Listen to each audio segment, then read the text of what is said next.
Are we live? What's going on? Welcome to the podcast formerly known as Playhouse Live. I am one of your hosts, John. With me, as always, is the only person that I know that probably has a grove of Wampa fruit, Finn. But that's not it. That's not just it. We actually have one of his Wampa fruits with us today, and I am so freaking excited. Like, Mr. Wampa, tell me, what do you taste like? I taste sweet, but also dangerous. Oh, yeah. Why dangerous? You know what? You gotta find out. So I just gotta go in and go for a kiss. Yeah, that's what you do for it, right? That's a different fruit. Friend, buddy, how you been? What's going on? It's been a little bit since we've been actually live with everyone and hanging out. I'm doing okay. A little tired, a little confused. A grove of Wampa fruit. I'm not sure as to the nature of where Wampa fruits come from. To me, I've only ever seen them come out of crates that you smash. True. I don't know if they're naturally grown or produced in some kind of factory. I took a wild guess. Either way, I do not have a grove. I feel like it would be like a grove of crates. Yeah, so the crates are hanging from the tree, and eventually they fall, smash. Yeah, and then they smash them. Yeah, that makes sense. I get that one. I didn't know if they actually, like, do we have confirmation that Wampa fruit grow on trees? I don't. No. Okay, so really, they're just crates. Yeah, that we're adding to the Crash lore right now for the 25th anniversary. This is also a Crash Bandicoot 25th anniversary celebration stream. I'm good with this. So thanks to Activision for sponsoring. I appreciate you, Activision. I think I don't know. Honestly, but how have you been, man? What has been going on? It's been a little bit. A little tired. Been trying to play games and been just hitting the brick walls between me and video games for the largest part. Yeah, had to take care of my nephew today, who is a dog, but I call him my nephew. I'm his uncle. That's fair. He's the best. Uncle Finn comes back. I get it. I don't have a real nephew, so this is the best I got for now. I just got to deal with a dog. Yeah. He's at like toddler stage, so he just hates everything, and I have to discipline him, and it feels bad, but he has to learn not to eat dirt and stones. Yeah, you know what? We don't want that to happen. No, I get that. Yeah, if it was a kid, I probably wouldn't care, but since it's a dog, I don't want him eating stuff that he shouldn't, you know. If there was a jar of chocolate on the ground and a kid goes for it, I'm like, that's his parents' problem, to be honest. Jesus Christ. I'm setting the tone, John. You're setting the tone hard. Now to play games rates dogs above humans every time. I'm not going to fight you on that one, actually. I'll be absolutely honest. I'm not going to fight you. Like, I love my cat. I want to get a dog. I've been pushing really hard to get a dog, but it's one of those, do I have enough time to get a dog? So it's just kind of, I've backed off a little bit. I've backed off. They're a lot, man. They're like little, like, animal children that don't learn English ever. So it's really, you got to devote a lot of your time to it. It's crazy, especially when they're that young. Once they get a little bit older, you can just have them run around and eat as much dirt as they want because it's their decision now.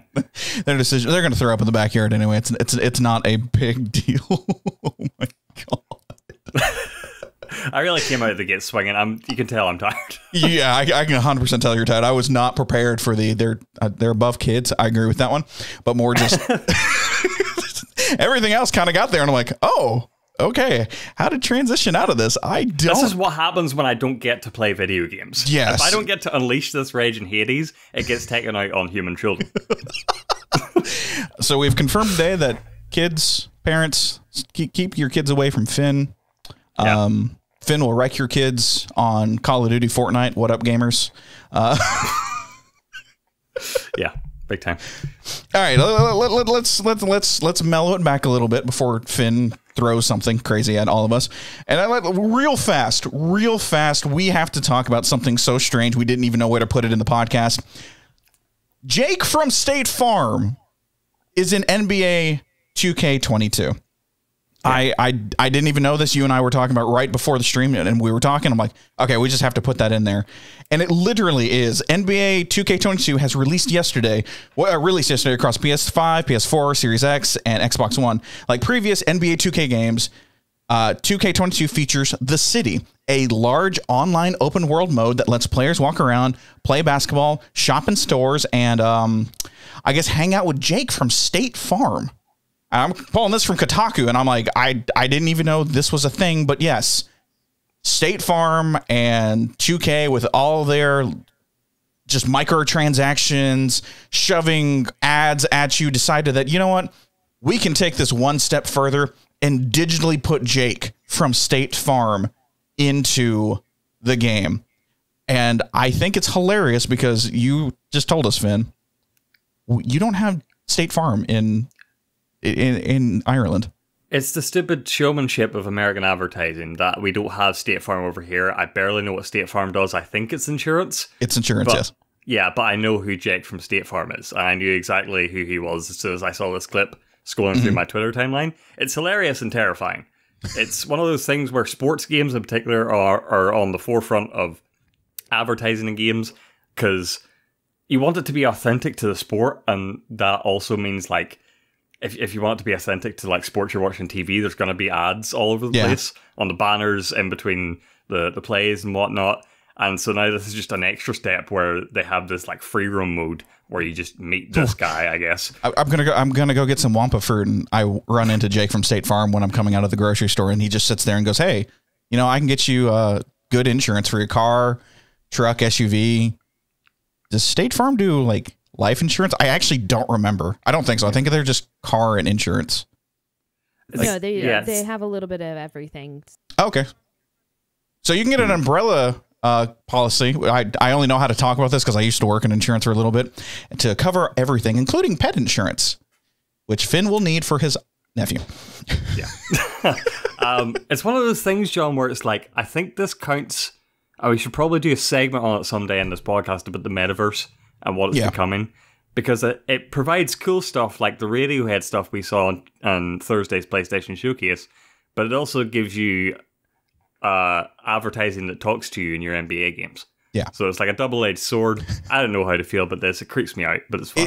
It's weird. I mean, the only time I think it'd be cool is if like Wendy like just to start walking around and she hands you something and it's like a power up. I think that'd be cool. Or let's just be absolutely honest. We really need like a Smash Brothers battle royale of all of the mascots. Just go to town. Jake from State Farm, Wendy, the King from Burger King, Jack in the Box. Insert European ones that us stupid Americans don't actually know what they are, and we're like, we're down. We can do this. We can 100% do this. Who would be your man? Oh, Wendy. 100% Wendy. Big time? Yeah. For me, it'd be Colonel Sanders, hands down. Man's got military experience. He knows. You know what? I will not fight you on that one, actually. That's actually a good call. The only other one I could think of is Grimace, because you don't know where the shit he came from. He's like an alien, and he will probe you, and you don't know what's going to happen. He can take control of minds. Card, for sure. He's wild. He's coming back. I just registered that like a couple days ago. Like, Grimace is back, and it scares me. Well, we haven't had McDonald's mascots for years here, possibly decades. I remember them as a kid, but they went away forever. I need some Hamburglar in my life. Okay, I was like, you guys at least have Ronald, right? But like no one else. No, we had the whole gang. Yeah, but they just disappeared one day, and my childhood died that day. God, I think it's been like 15, 20 years since we had the mascots too. Like we have Ronald, but yeah, Grimace, the Hamburglar, Mary McCheese. What's the little chicken? I don't remember the chicken's name. All gone. Just one day. We don't need them anymore. And you're like, oh, they were fun because you jump in the ball pit with them, and there was the little chicken girl. And I thought that was kind of cute. What were we talking about? I don't know. With that, wait. So I didn't go to McDonald's that much as a child. Are you trying to tell me that they had an actual statue of these mascots in the ball pit? Maybe not around that. Maybe not fully in the ball pit, but in the play area. Yeah, like there was. Didn't they also have like? Again, this is more of an American thing. I can't remember a single instances of this happening in UK McDonald's, but didn't they have like at an opening of the McDonald's or whatever, they would have like the mascots come and dress up, and the Hamburglar would like run around and like pretend to steal burgers and stuff? On very rare occasions of something like big, like a McDonald's opening, I want to say yes, but not like a Chuck E. Cheese concept where everyone runs out and does their shit. No. It was just very rare because I do remember like the flags opening and like the whole gang's gonna be here and what in God, where are we going? Because John, for a long time I got it, because like Ronald McDonald is terrifying. He will scar your children, and he scarred me. But did you guys have the thing like a few years back where they made the Happy Meal? They turned the Happy Meal box into a mascot, and it had eyes and a mouth. Yes, and it was terrifying. Why would they do that? Why would they just? I was past the point of kids, and all I knew was like it's going to scar some child, and I don't care. Good luck with that, kid. Look, the animatronics at Chuck E. Cheese's were just way worse. That's true. I'll stick my hand in a weird like box monster before I'll go hang out at Chuck E. Cheese. Let's just be absolutely honest. And with that, welcome to play. I did it! Freudian slip, everyone. We're going to get through it together. Welcome to Now to Play Games for the week of September 11th. This is your weekly video game news dump for the things you need to know about when it comes to video games. Look, I doubled down on that one. We do this every Saturday at 4 p.m. Central, 10 p.m. British, live here on twitch.tv/nowtoplaygames with an exclusive post-show party just for you, exclusively. I said that twice, here on twitch.tv/nowtoplaygames. Also, thank you for following. We really do appreciate that. If you can't hang out with us live, do not worry about it. We got you covered. Just search Now to Play Games over on YouTube, subscribe to Now to Play Games YouTube channel, and bam, you got everything. The Now to Play Games podcast, the weekly Playdate podcast, and what other kooky shenanigans we might actually have going on. Let's see. While you're there, go ahead and ring the bell. That helps us. It really does freaking help us. If you're listening to our beautiful voices in audio form, better known as podcast form, on your favorite service, follow us there too and review us. It helps us get seen. We're really trying to push that. We want people to come hang out with us, and we want to talk to you about video games. The other thing I really would like you to do, tell your friends at work, roll down your window driving, and yell at everyone you pass to follow Now to Play Games on that podcast service. And if you're lucky, or if you have a significant other, go ahead and sneak in on their phone. Go ahead and follow us at Now to Play Games. So that way they have something to listen to while they're grinding on their favorite RPG, which this week is going to be Tales of Arise. That's right. I pulled that off, Keith, just for you, baby. Find Now to Play Games on Twitter and Instagram. And with that, let's just load up the news. We have possibly 4 stories, including our reactions to the PlayStation Showcase. Maybe we'll talk about some Apple stuff, but we'll get there. But first, did you know there's such a thing as consequences? I'm going to talk about it. We're going to talk about it. This is just a quick warning for everyone. It's going to get a little dicey what we're going to talk about. I just want everyone to know. If you didn't hear, Tripwire has a new CEO, and you're probably asking yourself, who is Tripwire? Tripwire made games The Killing Floor, Maneater, and Chivalry 2. Now, why do they have a new CEO? Well, John Gibson, former CEO, decided that he wanted to tweet something out. Controversial. Why? Well, we'll get to that. I'm going to read directly from the tweet. Again, warning. Proud of the U.S. Supreme Court affirming the Texas law banning abortion for babies with a heartbeat. As an entertainer, I don't get political often. Yet, with so many vocal peers on the other side of this issue, I felt it was important to go on the record as a pro-life game developer. I'm first going to say we are not going to get into the debate of abortion. That's not what we're here to do on that one. Like, that's just, let's not get into that. I don't want to talk about it. And more in the sense of like, we're trying to make sure we're talking about video games. Why we're bringing this up though, is how fast and how strong of a turn this happened for John Gibson. Like, we're talking about within a day, he is no longer CEO of Tripwire Games. And it started with Shipwright Studios. And that's kind of what we're pushing, is the idea that they saw that this was wrong 100% to speak out, because as a CEO of a company, unfortunately and fortunately, you speak for the company. I'm sorry, I'm in an ethics class, and you kind of do. So you kind of have to watch what you're saying. And so Shipwright Studios came out a day later and said, while your politics are your own, the moment you make them a matter of public discourse, you entangle all of those working for and with you. We've worked closely alongside the talented and passionate developers of Tripwire and your partners for the last 3+ years. We know it's difficult for employees to speak up or act out in these scenarios, and they may not feel comfortable to speak their minds. It is regrettable, but we feel it would be doing ourselves, your employees, your partners, and the industry as a whole a disservice to allow this pattern to continue without comment. We started Shipwright with the idea that it was finally time to put our money where our mouth is. We cannot, in good conscience, continue to work with Tripwire under the current leadership structure. We will begin the cancellation of our existing contracts effective immediately. Finn.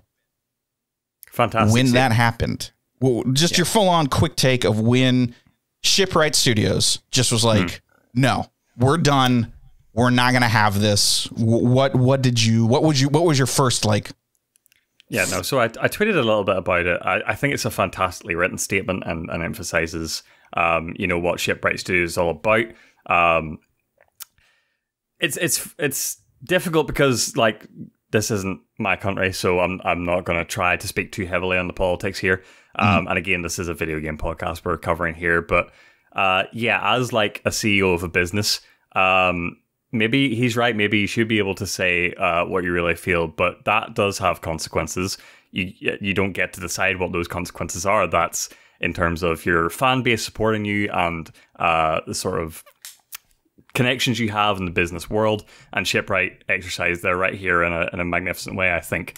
It sucks because really, when something like this happens, it should be able to be dealt with internally. It should be something that employees should be able to speak to their leadership and go, hey, this isn't comfortable. But because gaming is so against unionization, there's not a lot of comfort or security there for employees to speak their minds against someone who's higher up on the food chain. And so I think it's important for Shipwright Studios to mention that and say, hey, this isn't something that can be resolved internally. And hey, you've made our employees uncomfortable, so we have to take matters into our own hands now. Yeah. It's one of those things where we see sometimes the best of the gaming industry, not from the big dogs, but from the smaller studios, the ones where it is a bit faster to react and not as many, board meetings and shareholders to appeal to. I don't know how many employees Shipwright Studios in total has. I imagine it's a small team, maybe less than 10. Yeah. They're only a company that does contract work. And so I'd imagine that a lot of their revenue is dependent on this Tripwire contract. And so it was really, really brave for them to take a step here. And I think they done so remarkably well. Putting your money where your mouth is. These guys clearly had values that they wanted to stand by. And they were like, hey, we have to make a decision here. We have to put the line in the sand. We can't criticize guys like Activision, Ubisoft and stuff whenever they're not taking action with their employees, and we have to take action here as well. So I was very much in favor of Shipwright Studios. Not sure where things stand now that the CEO has been replaced, whether they're going to renegotiate those contracts or re-enter those contracts. I don't think they've put out a statement in regards to that yet. No. But it'll be interesting to see how it turns out. Yeah, I agree with you. I think with Shipwright's like full-on statement, I think they literally hit the nail on the head. Like I just the idea of we're not about this. You are part of the company. You're the CEO. You speak for a lot more people than, even if you didn't realize, you speak for them. And no, absolutely not. This is not a debate. This is not something that should be even discussed. All things aside, we live in Texas. Rose and I are here in Texas. I hate this law. I think it's stupid, but that's besides the point. The utmost respect for Shipwright, just out of nowhere going, no, we're done. We have higher values that we have to factor in between not just the company, but the people that make the company run. And I absolutely 100% love that. I think they did one of the best posts I saw through this whole entire thing. And I absolutely love it. Like we said, Tripwire no longer has John Gibson as the CEO. I've got their quote, or I've got their statement right here saying, the comments given by John Gibson are of his own opinion and do not reflect those of Tripwire Interactive as a company. His comments disregarded the value of our whole team, our partners, and much of our broader community. Our leadership team at Tripwire are deeply sorry and are unified in our commitment to take swift action and to foster a more positive environment. Effective immediately, John Gibson has stepped down as CEO of Tripwire Interactive. Co-founding member and current vice president Alan Wilson will take over as interim CEO. Alan has been with the company since its formation in 2005 and is an active lead in both the studio's business and development affairs. Alan will work with the rest of the Tripwire leadership team to take steps with employees and partners to address their concerns, including executing a company-wide town hall meeting and promoting open dialogue with Tripwire leadership and all employees. His understanding of both the company's culture and the creative vision of our games will carry the team through this transition with full support from other Tripwire leaders. Mm. I mean, it's literally, we're done. We're moving on. That's it. Yeah. It's amazing how quickly everything happened, and in no small part to people tweeting about this issue and Shipwreck Studios cancelling their contracts. Should be mentioned as well, the developers on Chivalry 2 as well, Torn Banner Studios, also put out a statement.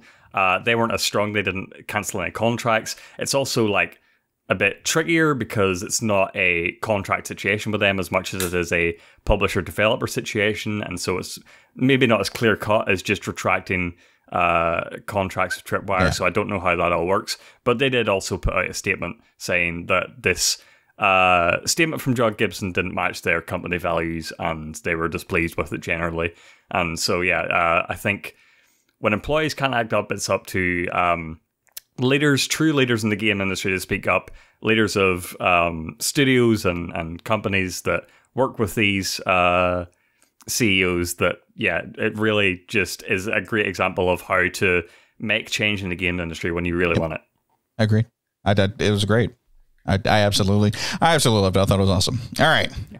Now that we got the ickiness out of the way, let's be honest, we got the ickiness out of it. Finn, we got to experience a PlayStation showcase. Mm-hmm. It was great, but tell me about what did you think? What was your whole idea? How'd you feel about it? And let's just jump right in. I felt better about it as the days go on. It's hard to tell at this point, and I feel like it'll become more clear in a few years' time if it just felt safe because that's the times we're in and COVID is pushing everything back, or whether that's more Sony's philosophy. But I have to say there were no giant surprises other than maybe one or two at this showcase. But I think when we all walked away from it, we were all at least excited for one big thing. And I think that was the general takeaway from it. They put together a really good showcase. You can watch our live reactions over on our YouTube channel now. The VOD is up.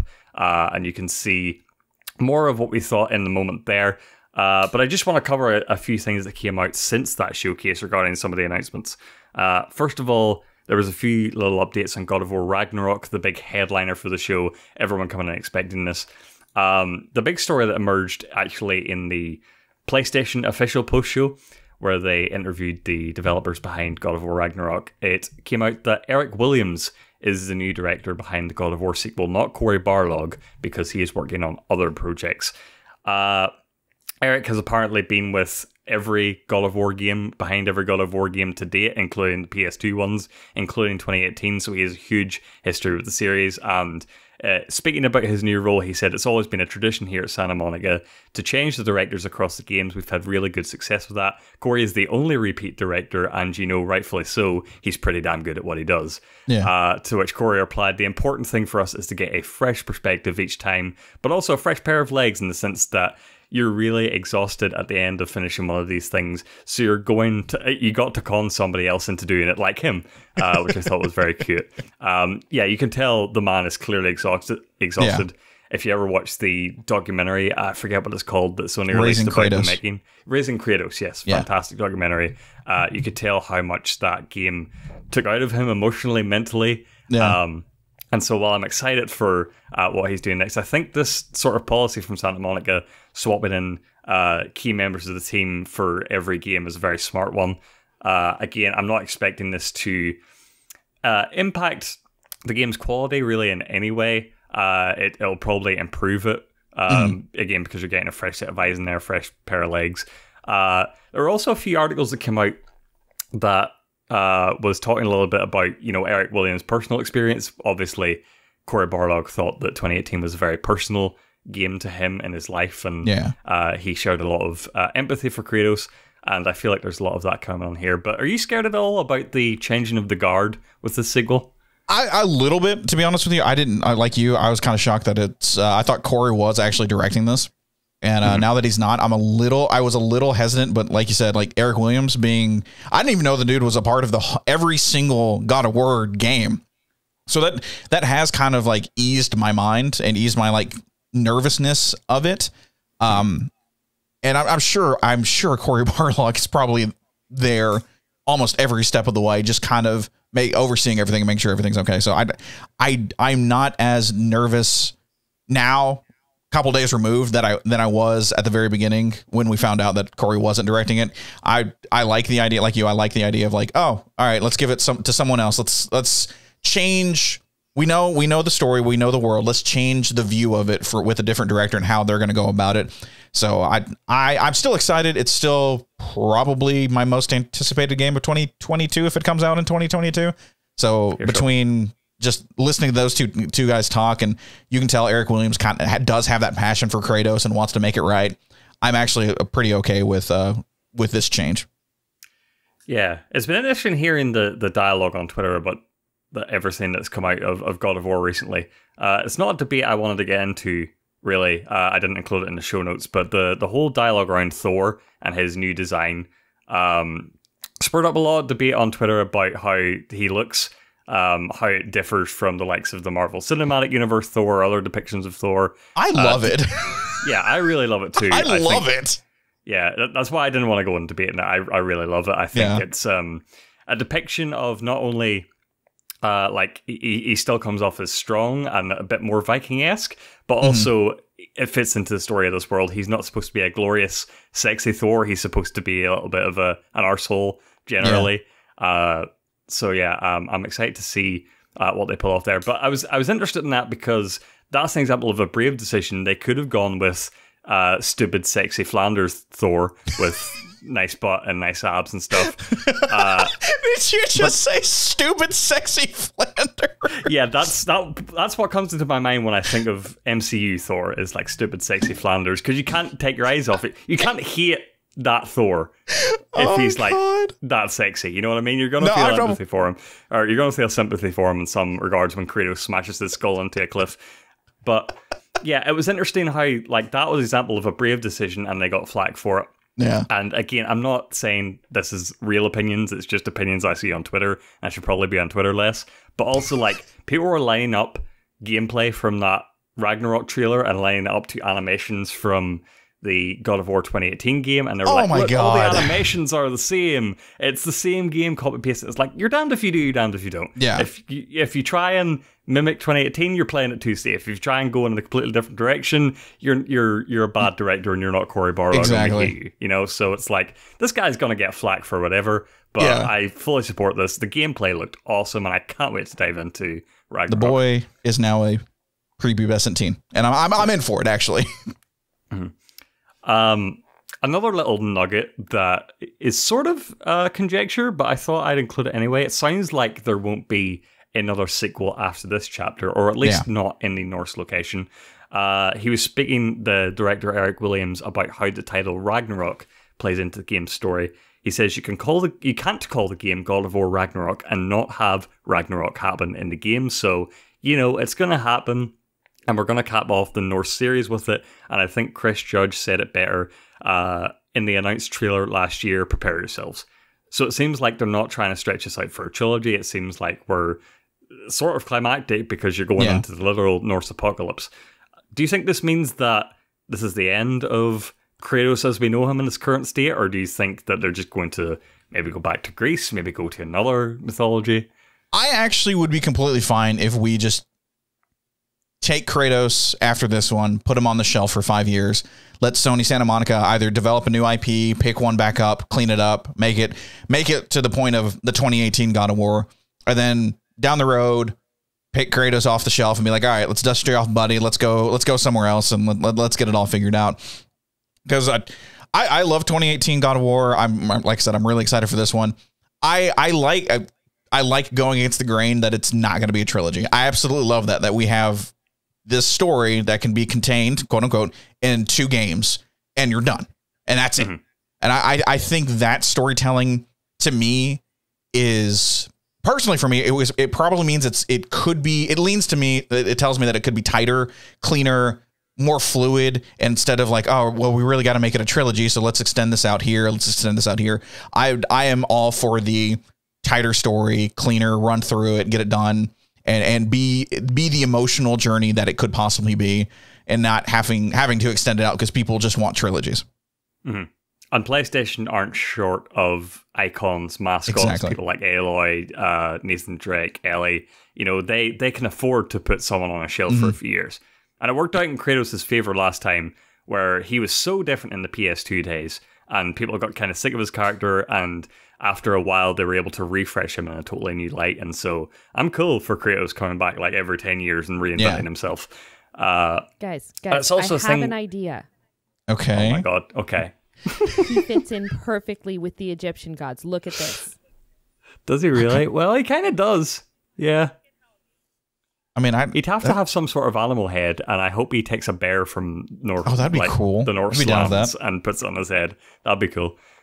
I mean, the only other thing I could think of doing with this game, if they do decide to make a trilogy, and God help me, I'm going to say it, I'm going to put it out there, especially with what you put in there. Prepare yourself. What if Kratos dies? Yeah. What if Kratos dies and Atreus is what is the third game all about? Well, Atreus is your main antagonist or protagonist. You couldn't call it God of War anymore. You'd have to call it something different. Son of God of War. I mean, we can go back to the 80s. That's fine. I'm good with that. Nice. It's also a thing where you look at, again, going back to that Raising Kratos documentary, and how Sony Santa Monica have almost exclusively worked on God of War throughout their entire history as a studio. Yeah. Now that they're one of the big boys, I guess they can afford to like have two teams branching off somewhere like an Insomniac and sort of split responsibilities that way. I hope whatever Corey Barlog is working on is completely wild and different. Yeah. I would like to see that. So yeah, definitely, like, after this, I'm totally cool putting Kratos on a shelf for a while. Yeah, I think it might be not for the best, but it'd be nice to be like, all right, we're good with the story. We're done. Like I said, let's pick something else up. So yeah, moving on to another game that got announced, the opener of the show this time, Star Wars Knights of the Old Republic remake. Didn't know if this was obvious, but I thought I'd include it just to clarify. All signs point to EA not being involved with the KOTOR remake. After the show, Jeff Keighley reached out on Twitter to an EA spokesperson to ask if either EA or BioWare were involved at all in Asper's remake of KOTOR, which was originally developed by BioWare, of course. The spokesperson basically made a big, long, fluff answer of like, we make a lot of Star Wars games, there's Squadrons and Battlefront, and they basically didn't say yes or no, but it certainly wasn't yes. BioWare then came out and tweeted out as well that basically, yeah, we're not working on this, but we're proud of the work Asper's doing, and we're in full support of it and can't wait to play it. So yeah just clarifying that. I think that's cool. I kind of like that. It's always interesting to me when companies like remake games or anything like that, and it's like, I really hope this gets kind of like the Blue Point Demon Souls concept, where it's a whole new team, fresh eyes. Let's clean this up. Let's make this different. I know we were talking on the review or the reaction stream. I think that was us. Maybe that wasn't us. But just are they going to change? Because it's turn based, if I remember right. I didn't play KOTOR when it came out, but it's turn based. Correct me if I'm wrong, chat. And I want to know. I have no idea. I also didn't play KOTOR. I was waiting for a remake. This has been in the pipeline for a while, I guess. I'm the same way. I was like, we've heard about this. God, this always comes up.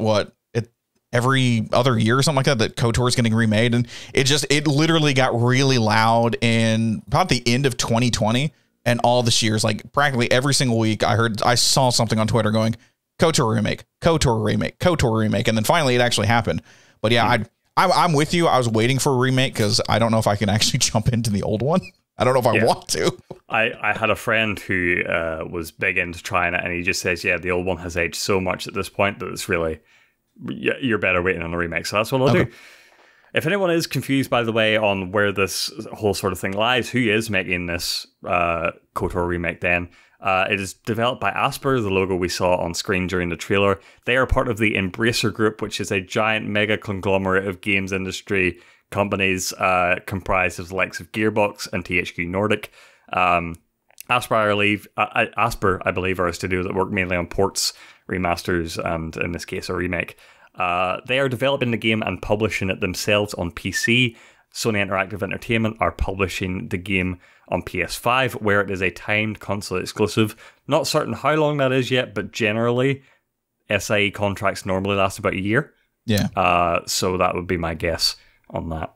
I had no idea about that Embracer Group thing. That's interesting.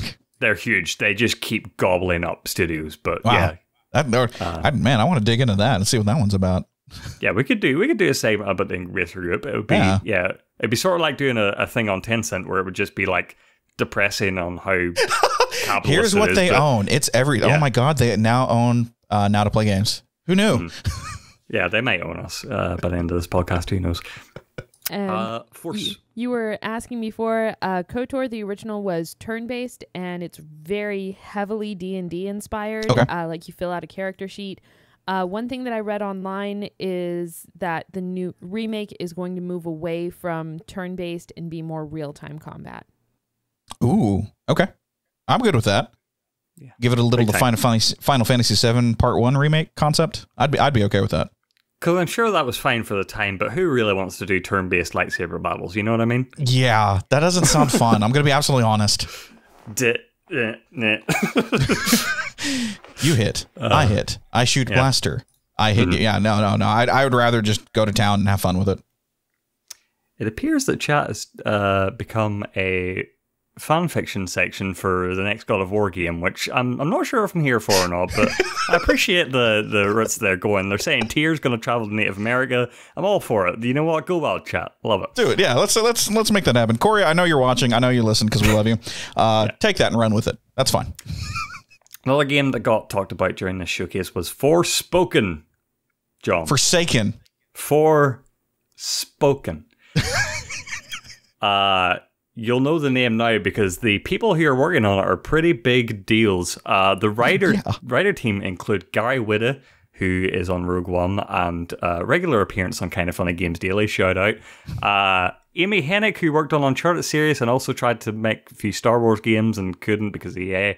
And also Alison Reimer and Todd Stashwick, who I couldn't find anything too notable on their IMDb's, but they might also be big players. But if anyone in chat is aware, please inform me. And then the music is also being composed by Bear McCreary, who worked on God of War, obviously, the 2018 one, and Gary Scheiman, I believe his name is pronounced, who worked on Bioshock, which is, again, I know, hailed for its music in some respects as well. So a lot of big names on that, John. This is a lot. This is a bigger heavy hitter because of what's behind it than I thought. Yeah. Because when I saw Gary Whitta and Amy Hennig's name on this, I was like, oh my God. Like, had no idea that those two were actually writing this game, which now kind of leads me like, all right, it's at least going to be fun. I actually enjoyed Rogue One. I thought it was a great movie. I thought I had fun with it. And obviously Uncharted, absolutely fantastic. I'm pretty excited for the remakes of 4 and A Lost Legacy. But yeah, this is that weird one. Like it graphically looks gorgeous. But now that I know who's kind of behind it, writing it, and the music, Bear McCready is absolutely fantastic. This kind of jumped on my. I'm gonna keep a eye on this one a lot more because obviously, if you watched our preview and watched our reaction, I said the name of this game wrong every single time. I had no idea. Yeah, and obviously, but now I'm like, all right, I have to keep an eye on this because it might hit a lot harder than I anticipated for when it comes out next year. Yeah, the trailers I've seen for this game had me in mixed feelings, and I'm now hoping that those feelings are misplaced because one of the things that shook me in the Thursday trailer was the facial animations. I hope those get fixed. Obviously, Gary Whitta, Amy Hennig, nothing to do with that, but one of the things that kept standing me out in the trailer is, like, obviously because you have this character who is navigating between the real world of New York City and Athia, which is this make-believe world, fantasy world with dragons and stuff. You can have the character react as you would react if you were put into this situation. You could be a surrogate for the audience in that way. But in this trailer, there was like a whole 60 seconds dedicated to, whoa, there's dragons. Whoa, I can do magic now. Explosions. Are those wizards? Whoa. And it was a lot of that. And I really hope, I know that these two writers, the ones that I know of at least, are fantastic at what they do. And I really hope that's just marketing, taking out what is 1% of that game and inserting it into a 60-second trailer. And it's just misproportioned, but Finn, there was a lot of that.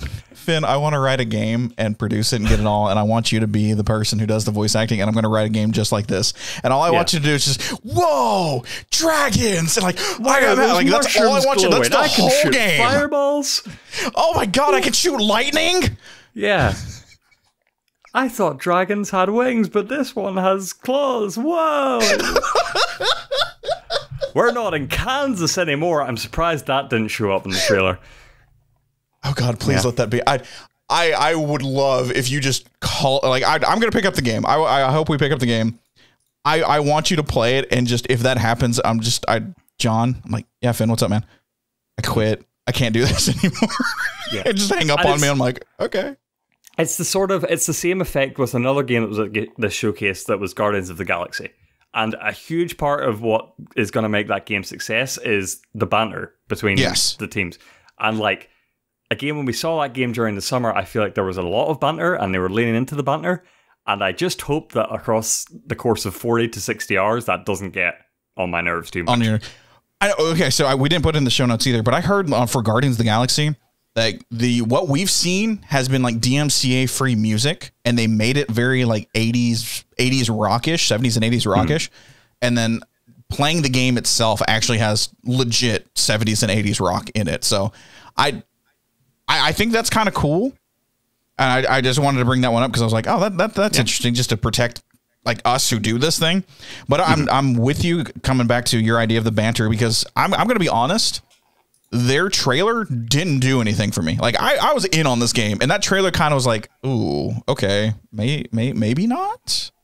Yeah, like weird. Tempered my expectations just a little bit on that one, and I was like, oh, okay. The heart attack joke that they did not land. No, it did not. It did not land. I get what they were going for, just it didn't land. Ooh, oh yeah, it wasn't. I was like, is he actually doing it? And it was one of those. It was funny to a point, and it just kept on going. And then there's this awkward point when you have to jump out of the joke, and they didn't do it, and it became very weird. Not just awkward, but like really, really weird. And I was like, okay, hopefully that's not all the jokes. I liked the villain guy going, cease this at once. It sort of got redeemed in that way, but yeah. One of the big things, John, with press conferences is you want to surprise people. You want to show people things that they don't necessarily know about. Yep. Big deals, big acquisitions, big partnerships.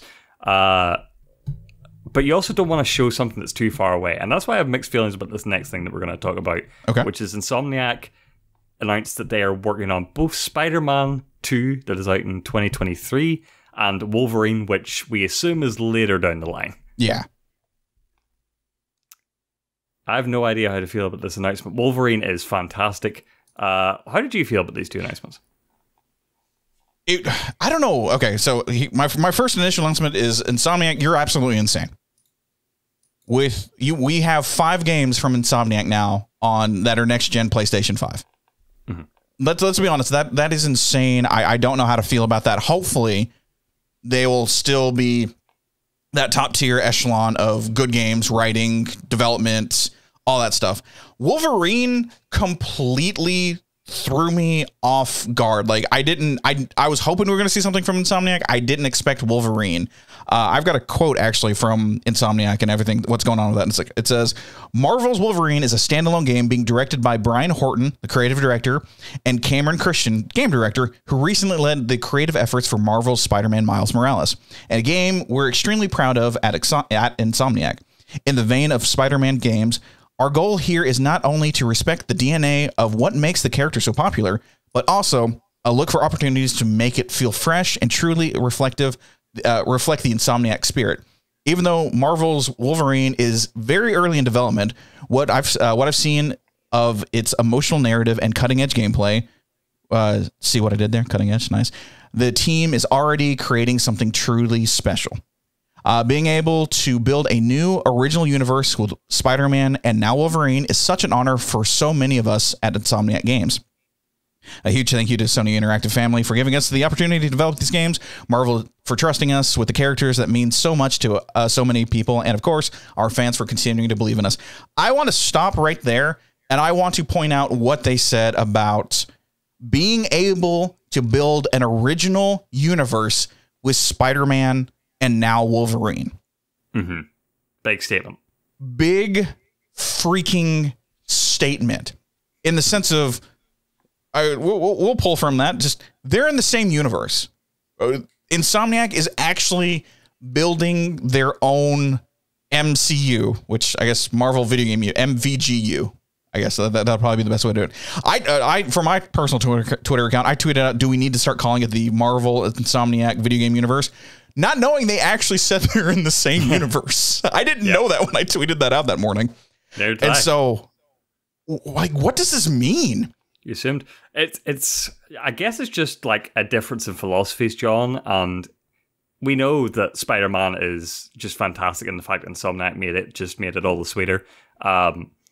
It's such a difference in philosophy when you look at something like Square Enix and Marvel's Avengers, and clearly trying to bite off the giant lump of fruit that is the MCU, bringing it all back. Bring it all back. Whereas you look at Insomniac and what they're clearly doing is going for characters that they know make good video games. Mm-hmm. So like Spider-Man has a long history of fantastic video games, some of the most beloved video games out there. Wolverine as well. It's just fun to be Wolverine. Yes. And man, like they're building this universe in terms of, okay, what's going to make the best game? We're not trying to chase movies. No. We're not trying to chase likenesses and trying to get all the characters in there like something like Ultimate Alliance or Marvel's Avengers. We are just building from the middle out, saying like, hey, this would be a fun game. Hey, this would be a fun game. You know, like they're not going to ever, if they could get the license, they're not going to ever make a Superman game because that is just impossible from a game design perspective. Yeah. How do you challenge yourself by being Superman? But Wolverine's fun, Spider-Man's fun in terms of like, if we're going to keep going for this, if we're going to see more Sony Studios make Marvel games or superhero games, I would like to see the Hulk. I remember there was a Hulk game for the Xbox. I want to be the Hulk in a video game. Yes. I actually remember playing that Hulk game. It was awesome. I was going to ask you, like, what would you think? And the Hulk is one that I would absolutely love to have, especially from Insomniac. I think they would, like, great care will be put into that game just because of Insomniac's pedigree. 100%. And something stuck out as you were talking about that to me made sense. I'm gonna relate this to the actual Kevin Feige MCU concept. Is like Insomniac is taking these characters and building out their stories, and they're magically just going to be connected because they're in the same world. Kind of pretty much what we've gotten used to with the MCU. And one of the problems that I have with Marvel's Avengers from Square Enix, even though I'm probably gonna pick it up because I've just heard, like, it's fun if you just turn off your brain, and I'm down to do that, is they took the, like, HBO Warner Brothers approach where here's the Justice League, you know them all, bye. And so I like these, like, slices of each individual character, Spider-Man, Peter and Miles, and then now Wolverine. And I want to know, like, are they really, like, building out this concept of different characters and whatnot? And actually, I know who I want next when it comes to a video game from Insomniac, when it comes to the Marvel universe. Mm-hmm. Ghost Rider. I think Ghost Rider would be one of the coolest characters to actually do, because you have his just alone, his firehead, the graphics alone would be cool, the chain, and just the riding around on the motorcycle. I think they would be able to lend itself to a very fun open world game. I'm also looking at it from the point of view of, I remember there being a comic book of, like, what if the Fantastic Four died? And it was Hulk, Wolverine, Spider-Man, and Ghost Rider. God, that would be a cool thing to build to in a video game universe, for sure. So I think that would be cool. I'm trying to figure out in my head, like, what Spider-Man's rated T, right? Pretty sure it's T. Yes. Yeah. Why is Wolverine going to be T, or is it going to be like M? Like, are we going to see Logan just go to town and just rip someone apart? Like, does that flow with Insomniac, or like, no? Spider-Man's much more jovial than Wolverine. Yeah. You know, you can't make that a T for teen game. You can't have him make silly quips. He's got to be gory. He's got to be violent, for sure. So I was just wondering about that. Like, where do we go with this Wolverine character? And one thing, like, I was thinking about this when we were putting the show notes together, is we've heard the rumors, and I'm going to throw this out there. Just I want to know what chat thinks. Finn, I want to know what you think. Spider-Man in the movie form, MCU, Tom Holland. In December is his last movie. Like Sony and Disney, they're going to separate again. That's the end of his contract. We know, I've seen rumors, I've seen little hints that Disney has been trying their best to either buy Spider-Man and possibly just buy Sony Entertainment in general, which will give them Spider-Man. What does the world look like if the mouse owns Sony Interactive Entertainment? John, we've already gone like nearly half an hour in the segment, and you throw a question like that at me. That's a whole segment. That's a whole podcast. I wanted that for you. I want to see the Fin rage. That's what I'm going for right now. First off, it's a capitalist nightmare, but also it means like you could have Wolverine fighting the Muppets, fighting Parappa the Rapper, like so many options. Wouldn't that be fun? Yeah, it would be fun. I mean, also scary. See Fozzie Bear take out with his hat and beat the shit out of Wolverine. It'd be great. You sound so defeated. Just yeah, that would be fun. It's like it's not even like just buying PlayStation. Like Sony are massive. They own like a whole they own anime now pretty much. They own Crunchyroll, they do. Yeah, that's true. All that side of things, Aniplex. They own like a bunch of electronics. I don't know if Disney would be interested in that. They're probably going for whatever IP Sony have. Yeah, they're going for Spider-Man because Spider-Man.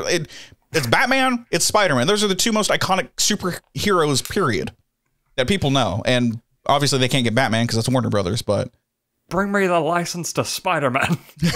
I mean, that is pretty much what Disney's doing right now. They are pretty much J.J. Abrams going after the IP license of Spider-Man.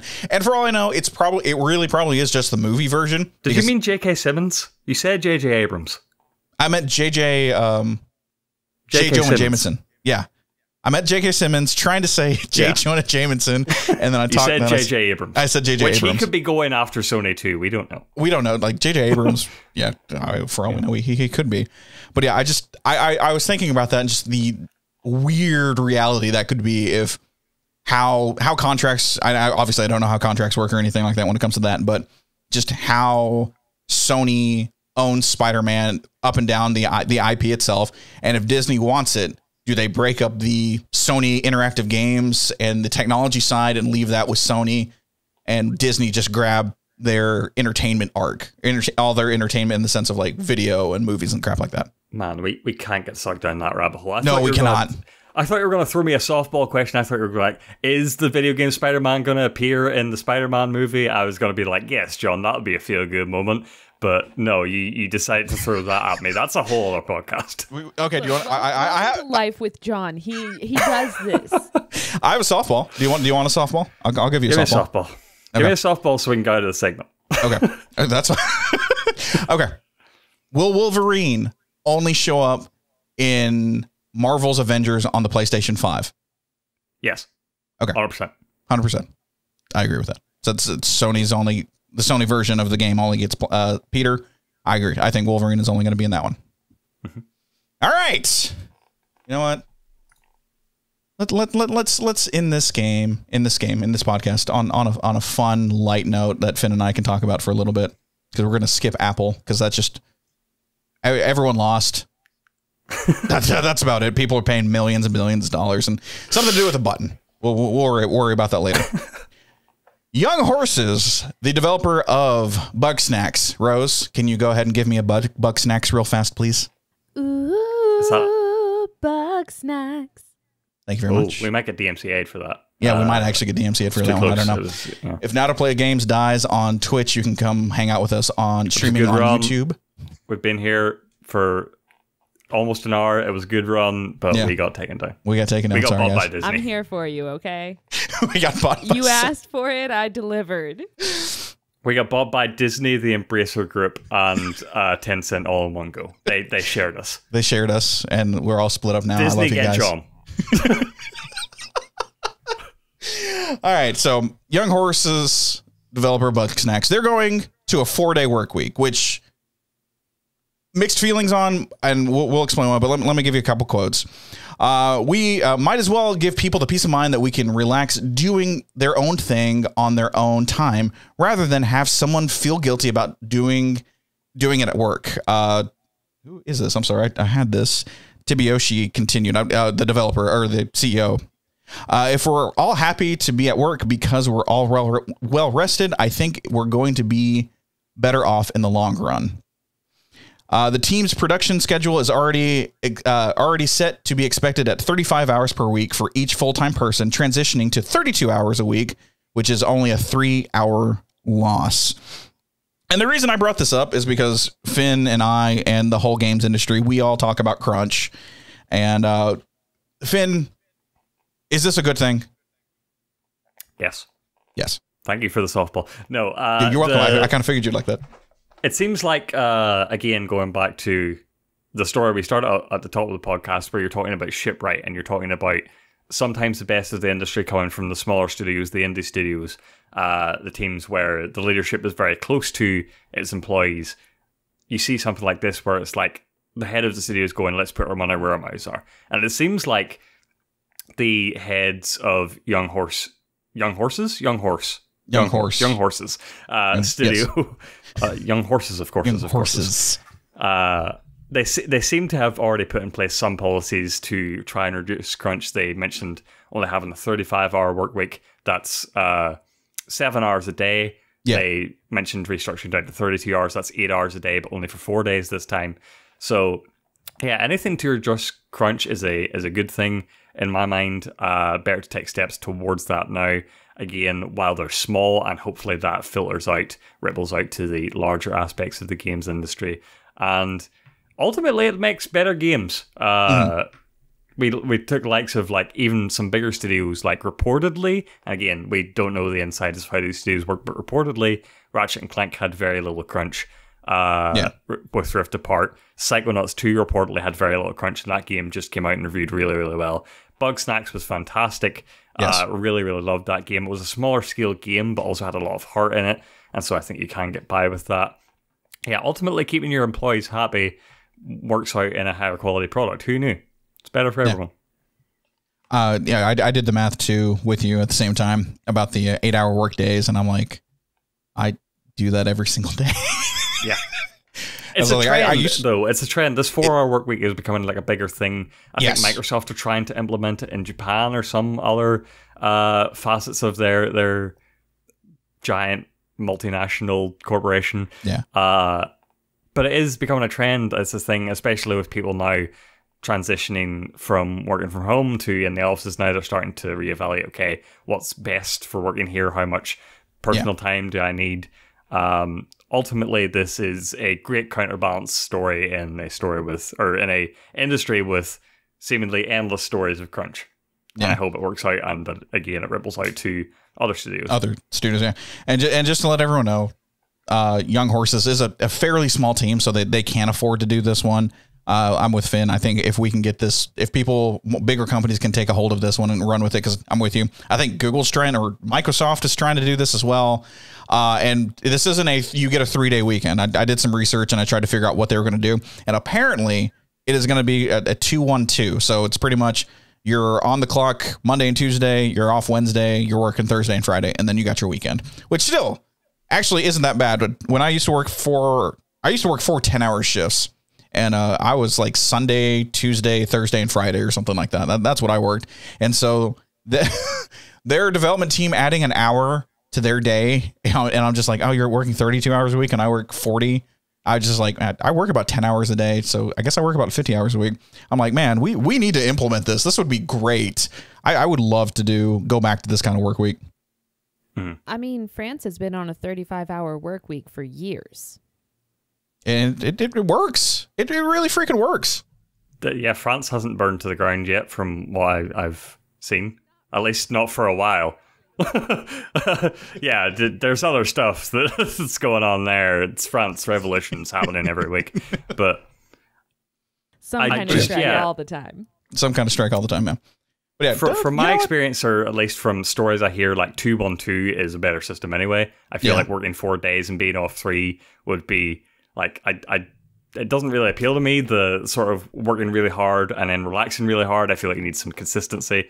I've heard people say, like, weekend Wednesdays, if you can do it, if you have flexible work hours, is a thing you should consider. Being off Wednesdays and Sundays as opposed to a whole weekend normally works out better.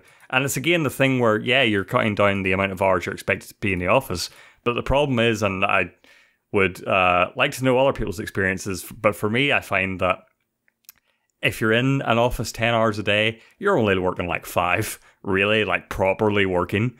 And that's the problem with the games industry too, is they would rather have... There's reports coming out of the studio heads saying they'd rather have people being in 10 hours a day and only at 50% productivity rather than being in 6 hours and working at full output, which seems counterintuitive. Yeah, that doesn't make sense. Why to me. not? Yeah, it's really weird. So I think this is going to be a good system. I hope it works out. Yeah. No, I 100% agree, because I know my team, for my job, we usually like, all right, it's insert hour here. We got about 30 more minutes. Everyone grab your phone. We're not doing this anymore. Let's just chill. And I would rather see production. I'd rather work hard for like 5, 6, 7 good hours and then just, all right, we're done. We'll call it a day and not have to jump through hoops and do everything else that way. But yes, I agree with you, Finn. I think that's fantastic. And you know what? I think with that, we'll call it our first episode back. Ladies and gentlemen, we are back. Welcome and goodbye from Now to Play Games. This has actually been your weekly podcast. We are Now to Play Games. If you are live with us here now on twitch.tv/Now to Play Games, stay where you're at. We're going to have an exclusive post-show party just for you. If you're watching the video on Now to Play Games YouTube channel, don't forget to subscribe. We really, really do appreciate it. And like we said, if you're listening to us, these beautiful voices on your favorite podcast service, go ahead and give us a review, a follow, tell your friends, tell your family, maybe staple it on your local like Starbucks. Listen to this podcast. I'd be down with that. And with that, I'm John. I almost said I'm Finn because I'm reading off a script because I'm writing this thing. That's Finn. You can take that one. I'll give that one to you. You can say you're Finn. That's fine. I'm Finn. I'm Uncle Finn. That's Uncle John. Now go play some games, and we'll see you next week.